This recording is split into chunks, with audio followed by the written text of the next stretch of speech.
BCCI తన కొత్త వార్షిక ఒప్పందాన్ని ప్రకటించింది. 11 మంది యువ క్రికెటర్లు ఈ సెంట్రల్ కాంట్రాక్ట్లో చేరగా, కొంతమంది వెటరన్ ఆటగాళ్లు సెంట్రల్ కాంట్రాక్ట్లో చేరడం విఫలమయ్యారు. వారిలో ప్రముఖులైన ఈ 5గురు ఆటగాళ్ల కెరీర్ పాక్షికంగా ముగిసినట్టేనని తెలుస్తుంది. ఈ లిస్టులో వీరు ఇక రిటైర్మెంట్ ప్రకటించే అవకాశం ఉన్నట్టు తెలుస్తుంది. డిసెంబర్ 2022లో టీమిండియా తరపున తన చివరి మ్యాచ్ ఆడిన శిఖర్ ధావన్ను కూడా సెంట్రల్ కాంట్రాక్ట్ నుంచి బీసీసీఐ మినహాయించింది. ప్రస్తుతం ధావన్ ఏ రూపంలోనూ జట్టులో ఆడలేడు. ఇప్పుడు ఆయన తిరిగి రావడంపై అనుమానాలు వ్యక్తమవుతున్నాయి. అతను టీమిండియాలో పునరాగమనం చేయగలరా లేదా అనే ప్రశ్నలు తలెత్తుతున్నాయి.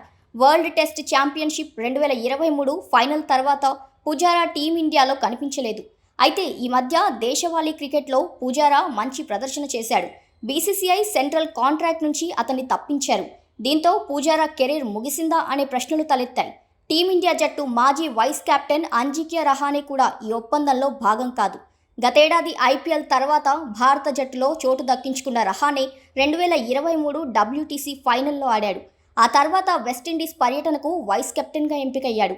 అయితే దీని తర్వాత అకస్మాత్తుగా జట్టుకు దూరమైన రహానే రంజీల్లో కూడా బలహీనంగా ఉండడంతో ఇప్పుడు అతన్ని కాంట్రాక్ట్ నుంచి తప్పించారు.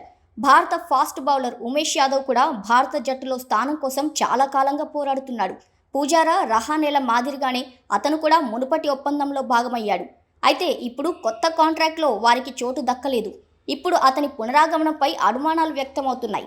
భారత ఫాస్ట్ బౌలర్ ఇషాంత్ శర్మ కూడా ఈ కేంద్ర ఒప్పందంలో భాగం కాదు. గత 2 ఏళ్లుగా అతను జట్టులో కూడా లేరు.